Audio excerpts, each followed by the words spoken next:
વિસનગરના કમાણા 4 રસ્તા પાસે આવેલા ગેલેક્સી માર્કેટમાં મારામારીનો વિડીયો સોશિયલ મીડિયા પર વાયરલ થતાં જ વિસનગર પોલીસ એક્શનમાં આવતા આ મારામારી કરનાર યુવકોની સરભરા કરી છે।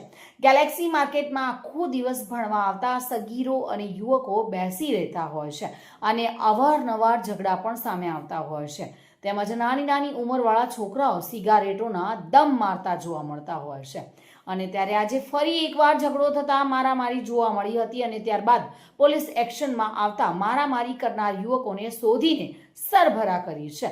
મા બાપના પૈસા બરબાદ કરીને મોજ શોખ કરનારાઓ ચેતી જજો તેવો દાખલો સામે આવ્યો છે।